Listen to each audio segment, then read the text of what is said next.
Does your job hunt need a little more zen? If so, you've come to the right place.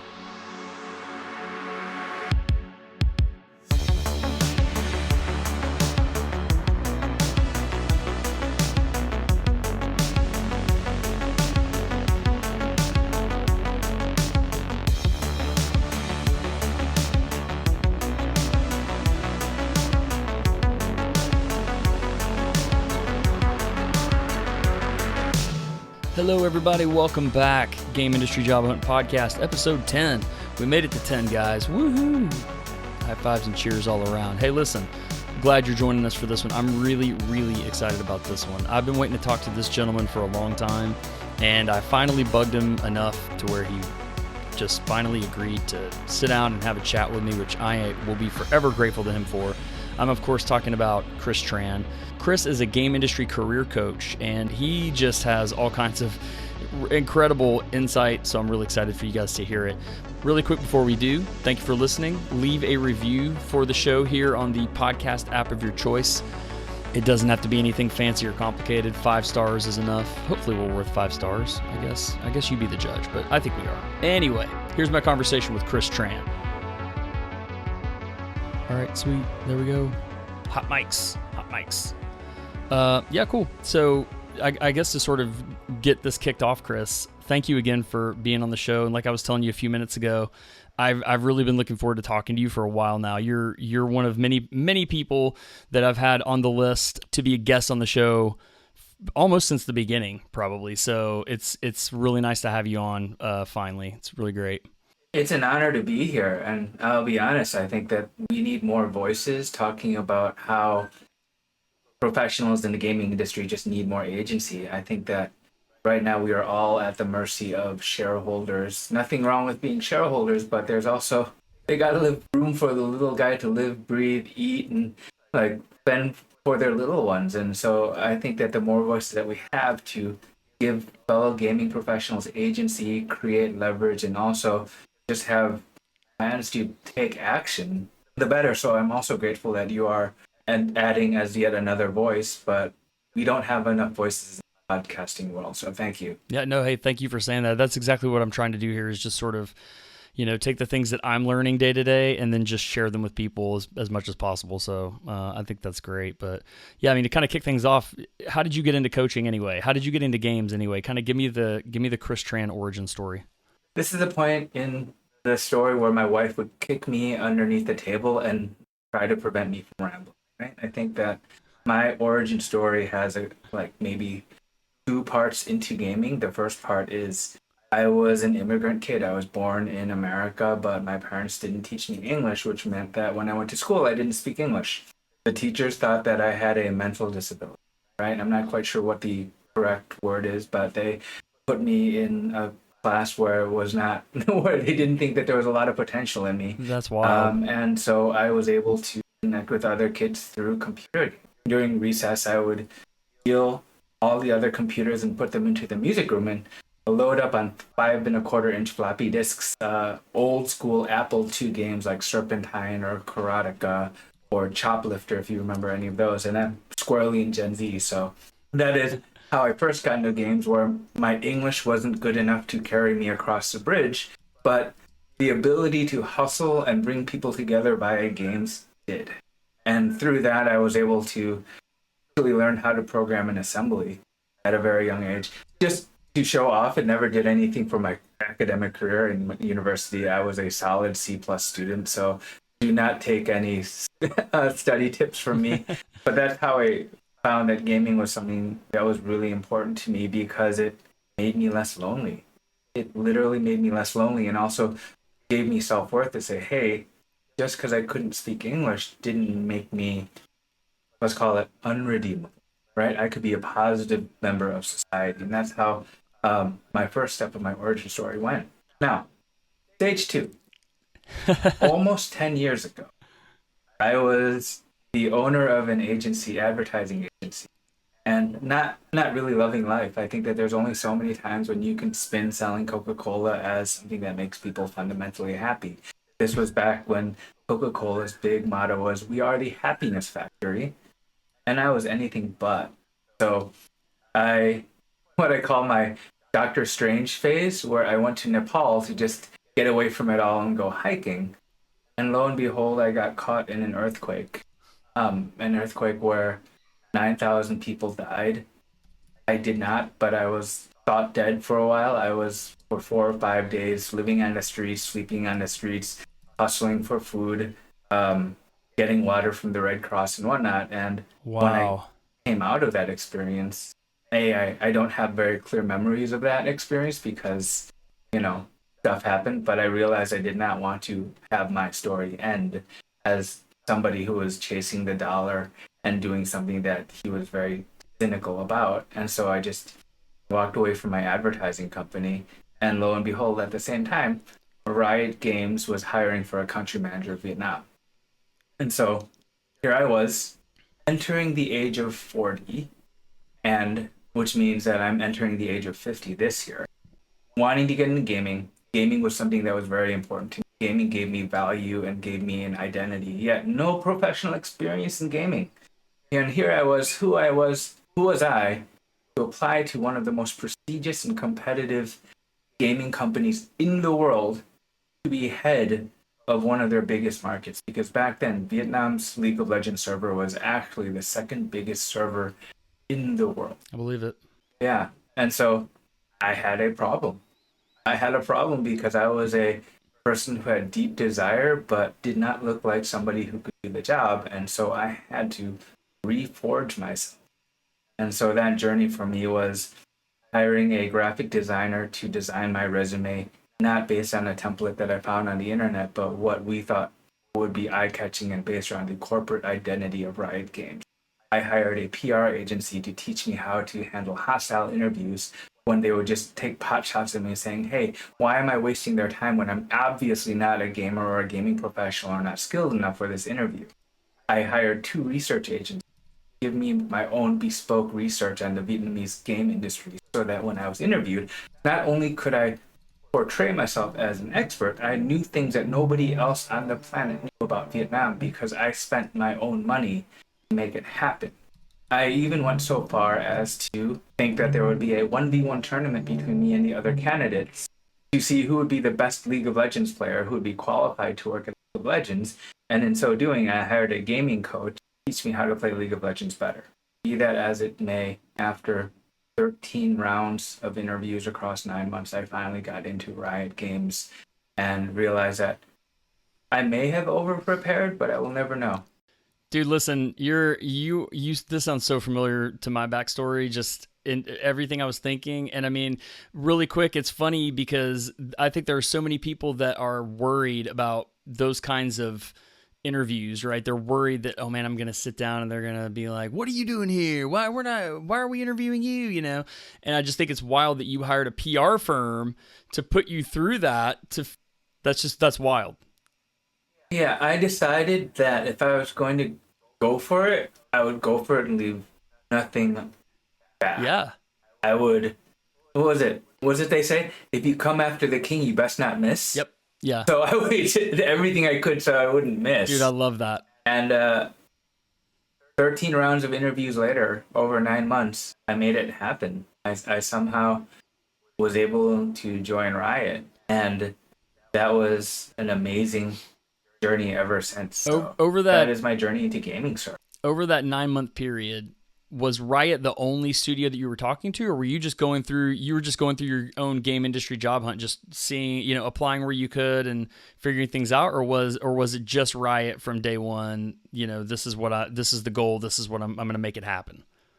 This is one of those do as I say, don't do as I do. But I only had Riot in my sight. Yeah. Honestly, my backup plan was I was going to go join my friend's nonprofit school in South Africa and teach kids in rural South Africa for a while just to find meaning in my life. That's okay. And honest to God truth, that was my backup plan. That's okay, because I was the same way. I mean, I've told the story, my backstory on the podcast a few times, but when I started out at Gearbox, it was the exact same thing for me. Was a lot of imposter syndrome. Just look, I've never done this before.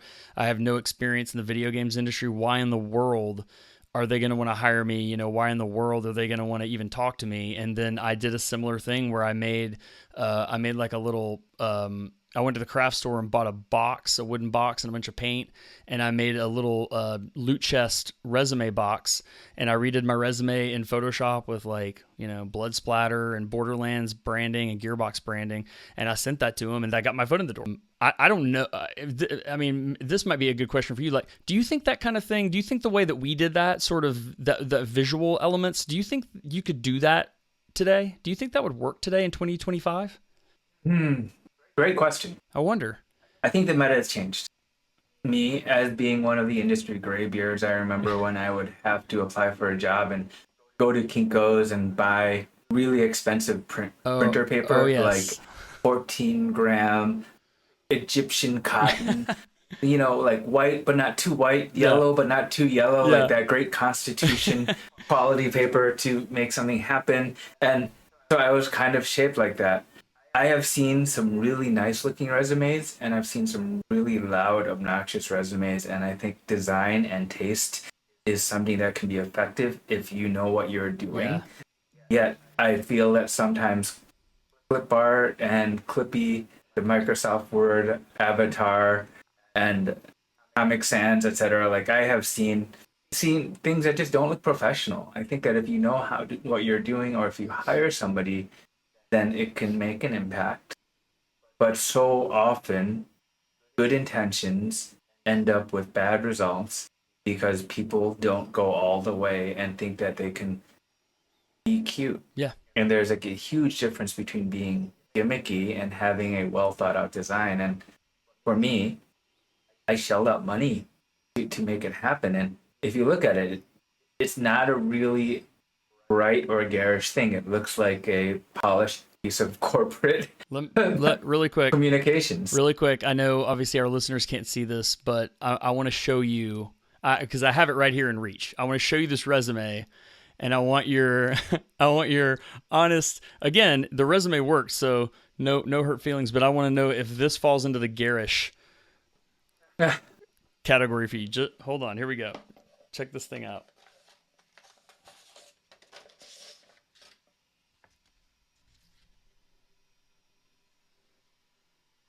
I think that's actually the cover letter. That's the cover letter. Hold on a second. That's the cover letter. I don't want to edit out the paper rustling either, guys. Okay, so if we have any, here we go. Okay, here we go. This is page 1. Two pages, of course. We had to do 2 pages. I think the red's a bit much, but everything else looks pretty okay to me. I've got to post this on the website. Significant umbrage against 2-page resumes. Yeah, absolutely. Look at all the wasted space. Big issues with 2-page resumes. Look at all the wasted space. I've got my profile and then my really oddly spaced out experience here. Yeah, I mean, I don't know. Again, it worked for me, but I am skeptical as to whether or not that is an effective strategy anymore, really, mainly because people are so distributed now. Like, who are you going to ship it to and know that it's going to get there and know that they're going to see it? It feels like there are so many more variables now that I don't think something like this would be as effective as it was. Although I will say, I think that idea is very sad. It's very sad to me if that's true, and I hope I'm wrong. I would love to see somebody try something like this again and prove me wrong and say, hey, no, man, I just found a job 3 months ago doing something similar. Here's the story. So if that's you and you're listening, hit me and Chris up on LinkedIn and show us, a picture of the resume or something, because I know I would love to see that. I think when you go hard on design, I think that you are putting more up on chance than you need to, because I believe in a 10-second resume. Yeah, and you're taking away from your experience too, right? Yeah. But in that 10 seconds, if somebody says, oh, I don't like that specific design choice, they're not even looking at your experience. They're just like hit in the face with this thing. And they, for whatever reason, they're personally offended by whatever design consideration you've had. Then they won't even get to your name. And that is a shame. Yeah. But sometimes if you hit the right person in the right day with the right mood that happens to like that kind of taste, then you rocket to the head of a pile. So it is, a crapshoot. It's a gamble for sure. Gosh, if we lived in a world where you could submit 3 or 4 resumes and A/B test the crap out of it, then heck yeah. But I'm not sure if we're at that point yet. I can see it coming. I can see it coming, but I don't think we're there yet. Probably not. No. Yeah. I don't know. I hope somebody will prove me wrong on that theory, but I'm not really sure that would work now. I don't know. I want to go back to something else that you said that is just, again, like you continue to prove to be one of the most fascinating dudes that I've talked to. And to the extent that you are comfortable, I would love to know more about the Doctor Strange phase, because again, the earthquake notwithstanding, that's just insane. The idea of going to Nepal and hiking and just doing that kind of thing seems extreme in a sense, but I mean, but there's also this simplicity about it. You know what I mean? That it just, like, it makes sense to me, and I'd love to know more about that. What sort of gave you the idea to do that? What sort of drove you to make that decision, and then what was that trip like? Like, what was that phase like? Yeah, great question. I realized in talking about it, I think that there were probably three phases of my life where I was kind of like that. I think that there is the Doctor Strange phase, which I've talked to you about in Nepal. Yeah. But I also had a Bruce Banner phase, and I had a Bridgerton phase, and I'll identify just very quickly. The Bruce Banner phase was when my father passed away 20 years ago, and I had quit my consulting job to be home with him, and when he lost his fight with cancer, I liquidated a lot of my earthly possessions because I thought if I died tomorrow, what would I regret not doing? And so I decided to go be a farmer in Japan for 3 months. And I just wandered the countryside of Japan being a farmer. Dude, I love that. That was, and I like to think of it as the Bruce Banner phase, because I would just like wander around, show up at people's farms and say, hey, I'm a pretty strong guy. I don't need much. Just give me a corner of your barn or loft or what have you, and I'll sleep with your dog, and then chase ducks and cut trees down in forests and do whatever you need to. And just was able to get quiet and think about what was really important. And the Bridgerton phase was when I left Riot. I left Riot 3 years ago, and I had the intention of retiring early, Joe. I had been a good squirrel and put enough acorns for a long winter.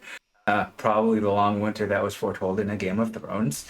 And I thought, okay, well, I have all this time. What am I going to do? And then I was overwhelmed with nothing to do. So I spent a month watching Bridgerton on heavy repeat because that was how I got away from the world. Yeah. And it's silly and it's simple. But before I could have these great bursts of creativity or productivity, I needed to rest. I needed to be quiet. And sure, it sounds extreme, but we live in a day and age where we are buffeted by all of these signals that we do not intend to have in our lives, like intrusive advertising, social media. As good or bad a force, it is what has brought us here together today, but it can also be bad. During COVID, my Riot team, I would argue with them and tell them to uninstall Slack from their phones. And they would fight me and they would say, why? I'm like, because you are at home. Your computer is at home. You're not getting out of your apartment or your house or what have you. You do not need to have Slack on your phone. You need to be able to walk away from your computer and have some peace of mind. And they would always fight me. They would say, well, what if you need us? I'm like, I'll be okay between the times when you're not at your computer. I think we'll be okay. Right. And I still have your phone number if I need to call. Yeah. But you don't need to be checking Slack when you wake up. You don't need to be checking Slack. And so it does seem extreme, but we forget that we are already in an extreme place the opposite way. Right? Yeah. And so for me, Bruce Banner, period in Japan, farmer, then that kicked off a 10-year journey in Vietnam where I was an advertising person. It culminated in me being burnt out a bit, but I had a great career in advertising for 10 years. And then I went to Nepal and was Doctor Strange. And then after that, I came out and then I was a gaming guy.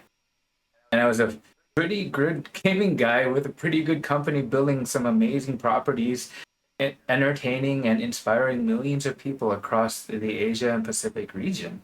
And then I had my Bridgerton phase, tongue in cheek, but because of that, I came out the other side and I thought, well, all this pain and experience needs to mean something. And so that's when I became a coach, so that all of the things I've experienced, not just as a gamer, not as somebody at Riot, but also as an advertising guy, as somebody who's a consultant, as somebody who's worked in Thailand and Vietnam and Switzerland and London and Toronto and Philadelphia and Boston and Kansas City and Montgomery, Alabama for people.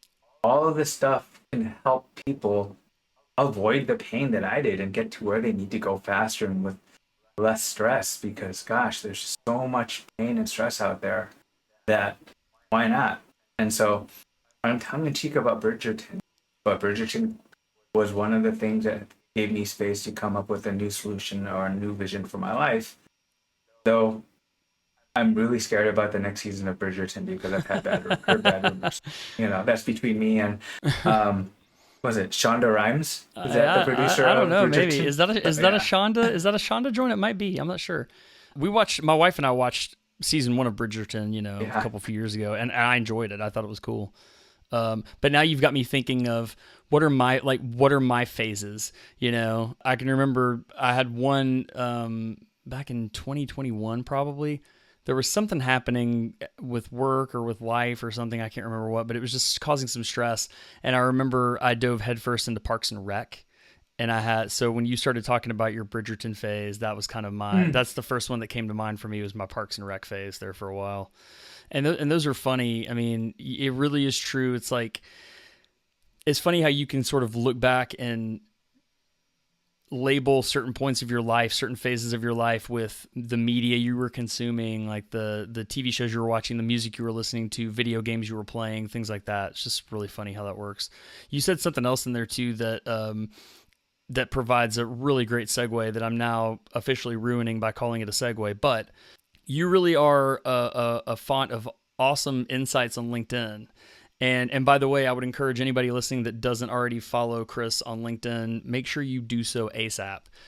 Tons of great advice, insights, wisdom, whatever you need, he's got it. But you posted something, when was it? I think this was a few days ago, that resonated with me in a big way, and you just sort of touched on it, and it was the idea of basically you're making the point that we shouldn't feel guilty for not grinding 24/7, and we shouldn't feel like we need to always be plugged in. You had a really great quote there. The rest isn't the enemy of productivity, it's the fuel. And I think as I've gotten older, it has gotten easier for me to do that, to unplug a little bit, to start seeing the forest for the trees, as it were, in terms of the work can wait, like you said. Maybe you don't need Slack on your phone.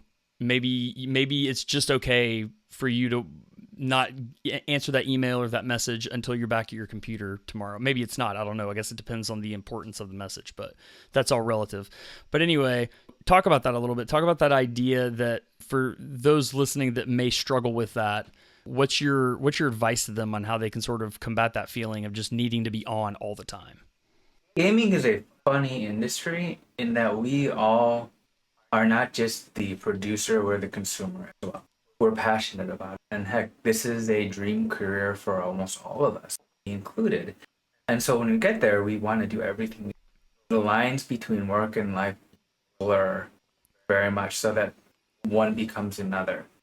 How many times have I been in a situation where after working at Riot, I would block out my significant other and say, oh, I need to play League of Legends because it's part of my job, or I need to watch an esports game because it's part of my job, etc. And it's very easy to fall in the trap saying, hey, I want to honor my dream, therefore I will let it consume every single part, right? But we are not Tinder to be consumed. We are not oranges to squeeze. And I think that's really important to think about. I remember one morning I was at the office at 7:30 in the morning because I was virtue signaling and also trying to work really hard and also kind of neg my coworkers and showcase. And I'm very sanguine about it. I'm not proud, but that's who I was. And then like at 8:30 when my next coworker comes in, she's like, well, how long have you been here? And I'm like, an hour of just being bright and chirpy and trying to just like virtue signal and show off that I'm such a hard worker. And she's just look at me like, it's just a job, man. And I remember that quite well, and we're very close friends. And that is an issue.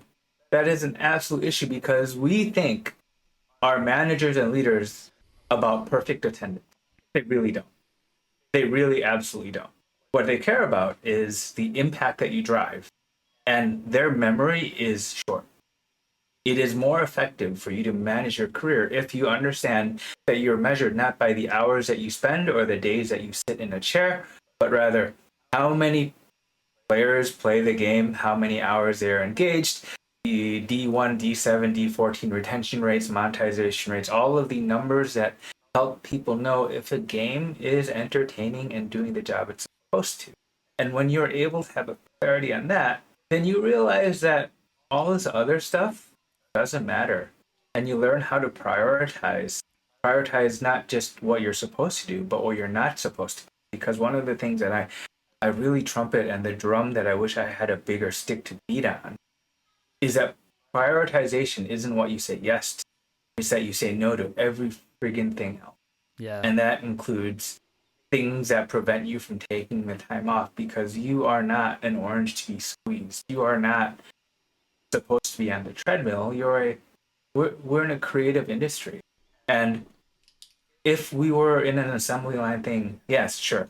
And I say that with the utmost respect to people who work in factories. My mother worked in a canning company. She worked in funny enough, a Pepsi canning company. And I and my brother spent many a summer working at local Burger King, so we know what productivity is on the front line in blue collar kind of situations. But you are not effective if you are not taking time off. Not only that, you are being toxic and making it harder for other people to care for themselves. All of this friction with good intentions, but poor understanding of what the job is, just pulls us all down and creates a toxic work environment that nobody, not our managers, our leaders, our shareholders want, because that just distracts us from the win condition, the only win condition that we can all celebrate.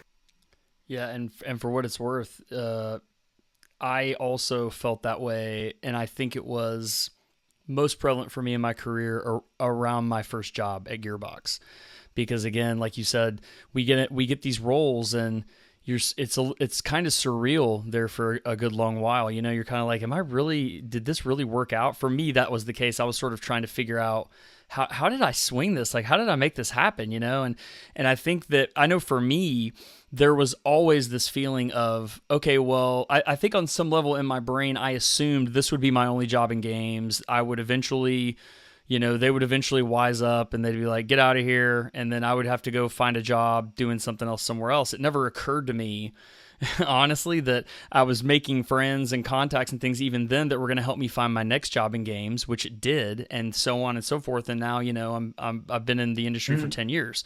So I think that understanding of the importance of unplugging, and to your point, the importance of how it can ultimately affect others around you by not doing it, I think it does come with age and experience and maturity.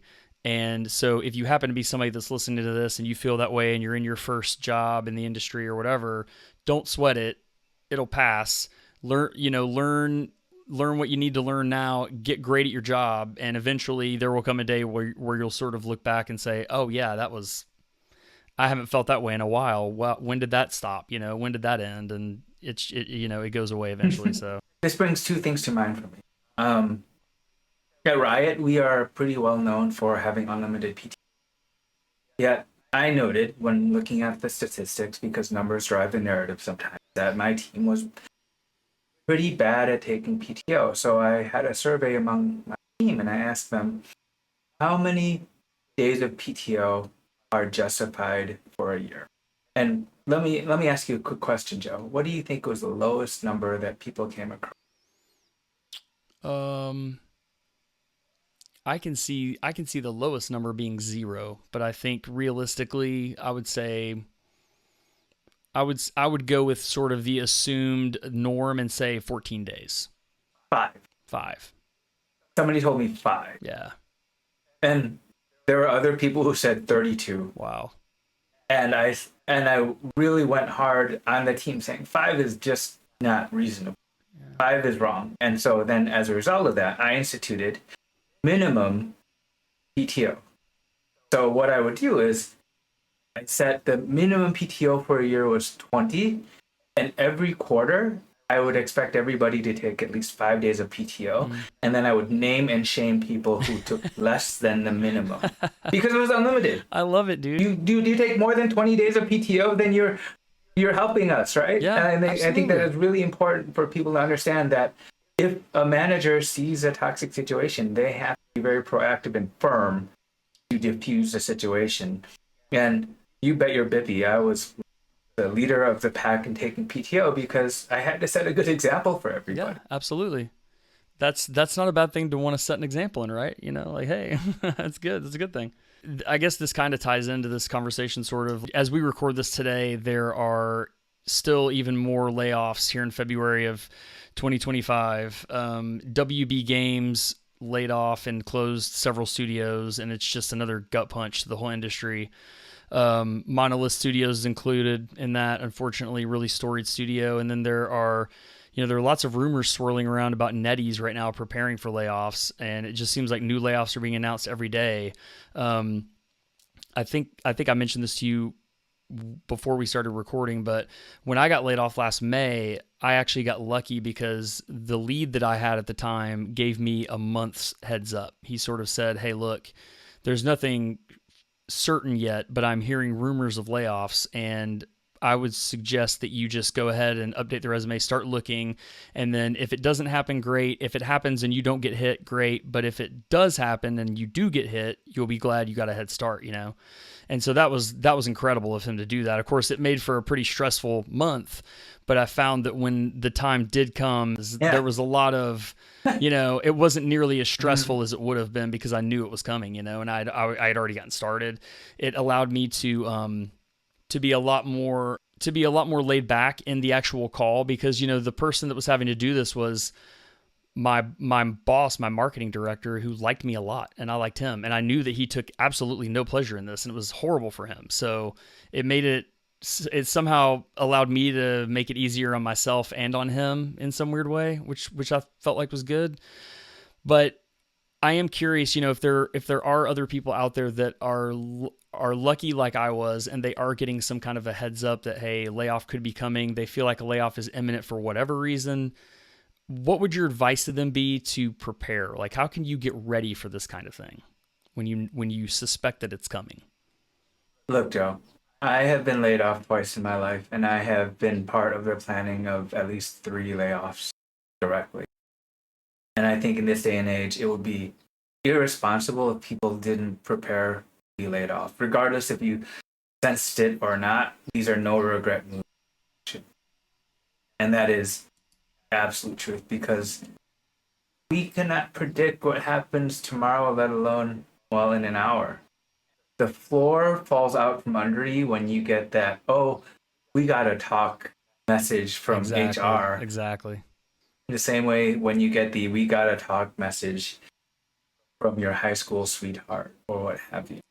So I implore everybody to just prepare because right now the most important thing is for people to understand how to get leverage on the job market. If you do not have a updated resume, update it and have other people look at it because I guarantee whatever resume you have is not adequate to the job. Yes. What resume format you had that got you the job that you have now doesn't work anymore. Yep. Network up. You need to understand who your allies are and just touch base with them before you need to look. Because if you're only reaching out to people when you already need a job, then it is harder. It is harder. The best time to build a network is when you don't need it. It is one of those things like that French saying. The best time to plant a tree was 10 years ago. The second best time to do it now. I think about that saying all the time, man. I really do. Relationships to mature. Yeah. Right? And 3 is have a financial planning session with your dependents or just by yourself or with your best friend if you're by yourself so that you can really understand if you are laid off, how long you can go. Because I don't know. It's really funny. I have a friend who has a zombie apocalypse go bag, but does not have a layoff preparation plan. And I'm like, what makes you think that zombies are more likely than Yeah, than getting laid off. man, that's And he's so like, funny. yeah. Uh, Yeah, you have a zombie apocalypse. I mean, I can understand, having things around for emergencies, and we all have that. But yeah, when you like, I mean, when you put it that way, it's just funny. It's like, why do you think a zombie apocalypse is more likely than a layoff? Yeah, It's and you hilarious. rationalize it like it's not really a zombie apocalypse. What if COVID comes back? What if like there's a junta or a coup or whatever? And I'm like, yeah, I get it, but these are all like 0.01% chances one layoff thing. It's like going to the gym. You're never gonna be regret going to the gym. Yeah, And these are things like every single blessed person out there needs to prepare. yeah. If COVID does come back, you're going to be looking at a layoff probably Or anyway, bird flu. or anything. Yeah. While we're sort of just going over your LinkedIn post, let's go over every single one here. We'll just give them all a rating. But there was another one that again Holy I think smokes. I think is I'm kidding, of course, but there is another one that jumped out to me as I was sort of getting ready to talk to you, and that is the one that you did actually earlier today, I believe, about imposter syndrome. And we were talking a lot about that earlier too, about especially for me in that first role. There was a lot of imposter syndrome. I don't belong here. I shouldn't be here. How did I even swing this? Any minute they're going to walk into the room and they're going to say, "Hey, I thought we fired you ages ago. Get out of here," And that's almost never going to happen. So what's your advice on imposter syndrome, dealing with it, recognizing it? I feel like imposter syndrome is one of the easiest excuses people give themselves to not act, Mm, right? It's just like a fundamental feeling that I'm not good enough or I will prepare to be good enough and always be training. And I see that with I see that in everybody who is saying, oh, I'm not going to apply for that job and instead I'm going to sign up for one more Udemy course or I'm going to work on my portfolio, etc. yeah. And sure, these are useful, but it's not the most direct way to get to where they want because they think that they are not good enough. And maybe they are, maybe they are not, but they are assuming they are not good enough. And therefore, without being brave and courageous and stepping into the arena, they just prepare for a future, or like I sometimes say, they over engineer for a hypothetical, Hmm. Yeah, right? absolutely. They're always building for this image of something that they think they're not good enough when lo and behold, what they're not good enough at isn't their hard skill. It's not that they're not good enough an engineer or a designer or an artist, but they're not a good enough network.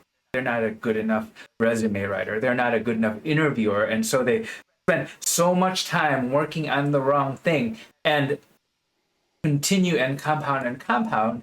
And over time, as they still struggle because their resume is still subpar or their interview skills are not hitting their mark, but they think that it's because something intrinsically is wrong with them, their confidence just gets destroyed and they struggle like like a fish in a net, just getting more and more tangled in their own narrative of how they're not good enough when the people who are getting the opportunities are the people who take a step back and not struggle. Hey, maybe that Einstein guy had something right about saying, repeating the same actions and expecting different results is a form of insanity.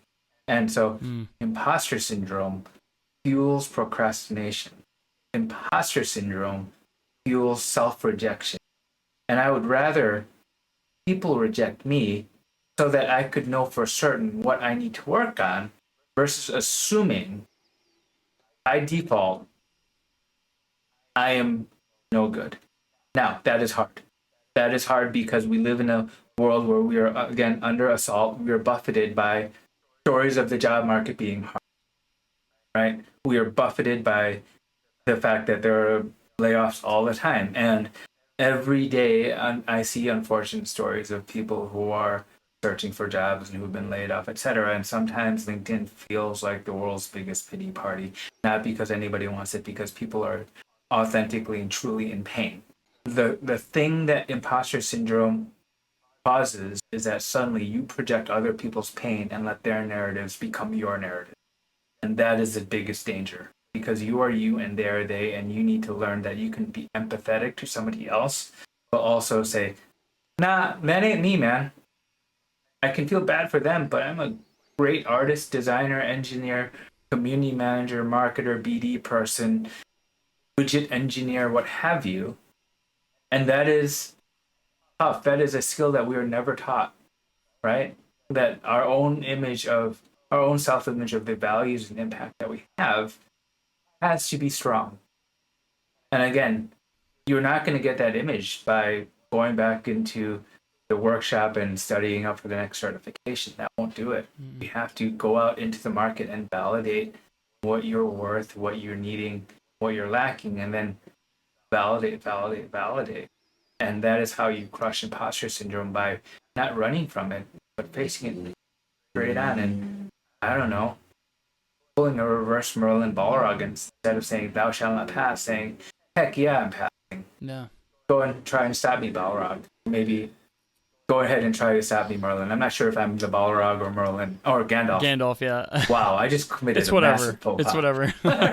in this thing. I'm not gonna. It's not a Lord of the Rings podcast, Chris. Some I'm wizard, not mad. pointy-headed wizard. I'm not mad Dumbledore. at you. You know, when Dumbledore fired the phaser at the Death Star. You know?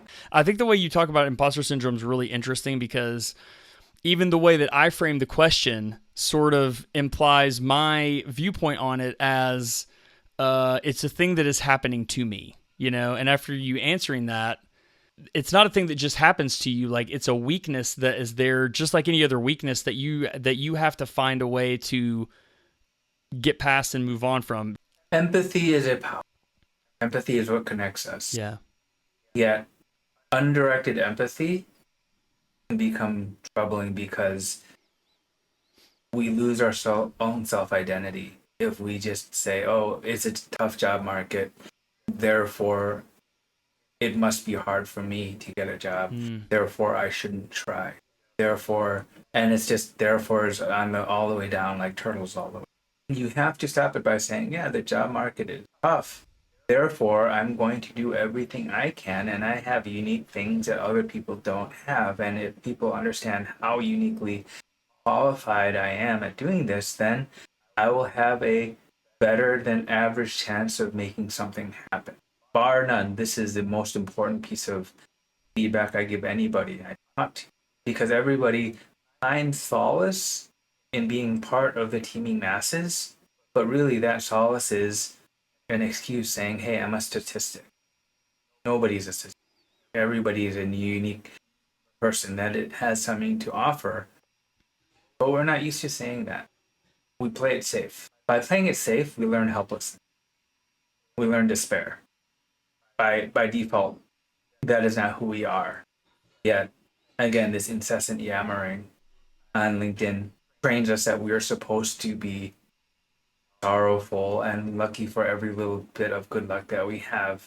And that is why I like to think of myself as old man yelling at lawn energy. Like I am one of the older people in the gaming industry, and sometimes I do feel like I'm Abe Simpson with the newspaper, remembering Yeah. like the good old times when when we were on stagecoaches and whatnot. So yeah. So even with all the myriad amazing advice you've given us tonight, what would you say if you had one piece of just like holy grail, boils it down to the root of it, advice for people? What do you think that would be? Ask for help, guys. Just friggin' ask for help and be as vulnerable as you can with whoever you trust. Because it's isolating and lonely when you're out there trying to figure out how to get your next job or your first job, how to get into the industry, how to get a promotion when you've been overlooked. It's lonely, and it's so easy to feel disempowered. It doesn't need to be a coach. It doesn't need to be me. But so many people, we feel like we are failures, and we are embarrassed, and we are ashamed to share our struggle. And again, that is the imposter syndrome, saying, hey, we're not supposed to struggle. No, we're struggling because it's hard. But if you struggle alone, then you will not be able to see what you cannot see. Your blind spots become apparent. And if you're alone, it's very hard to pull yourself up out of despair and helplessness. And having a good friend and an ally, and I talk about this with a lot of my clients, that it feels like trench warfare. It really does, and you need somebody to be there with you back to back, hand to hand combat, so that when you are asleep, somebody's awake, keeping an eye out for things, and vice versa. And that is just another analogy for the blind spot. if you think you can think yourself out of imposter syndrome alone, you're a better person than me, and I salute you. But I think learned helplessness, imposter syndrome, the quickest way is to have vulnerable, protected conversations with your allies, be it your mentor, your coach, your best friend, your loved ones, etc. And if you don't have that, get that quick. Man, it is though. It's so hard to ask for help, and I think it's just so simple, but it's so hard. It's really hard to do that. It can be really hard. Try to find the right circumstance and the right person to just reach out, and it really does make it a lot easier. It really does. Chris, one final question for you here as we wrap it up. What's the biggest mistake that you see job hunters making right now, and what can they do to fix that? Every resume I've seen is a terrible resume. I've seen thousands of them, and every resume is a terrible resume. Every resume is one that is the journey that every resume writer has is that they go on the internet and they look for a resume template and they think something looks kind of cool and they fill it out with their Mad Libs kind of thing and they say, because I found it on the internet, therefore it is a good resume. And they put no thought beyond that. It is a design problem.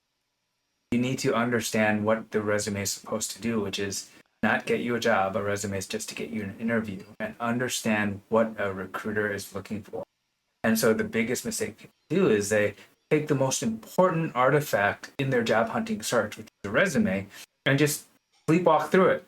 So my advice, or the biggest mistake is people are sleepwalking through it. And my advice is really apply that great, marvelous brain that you have and apply it as a design problem and try to understand the psychology of what a recruiter is going through and how they're selecting, not give you a job, because no resume on earth will be so good that you get a job from it. All you can do is hope to get it into a screening interview.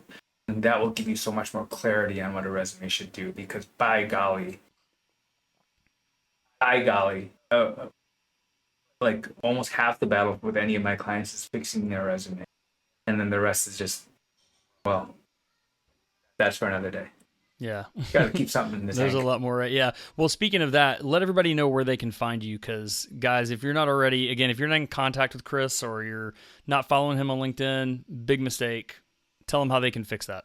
I mean, just Chris Tran, gaming career coach on LinkedIn, or my website is christran.gg. I am starting the website journey. I'm not good at it yet, but that we all start somewhere, and I'm also very sanguine and humble about that. I get it. Because if I'm waited until I'd be perfect at it, then there will be no website. Yeah, I get This it. is how I've been doing this LinkedIn thing for a year and a half, and I cringe at what I was at a year and a half ago. And I think in a year and a half I will cringe at where I am now. Bit by bit. I bet you're right, man. I believe it. Well, hey, listen, my friend, thank you again so much. I really appreciate it.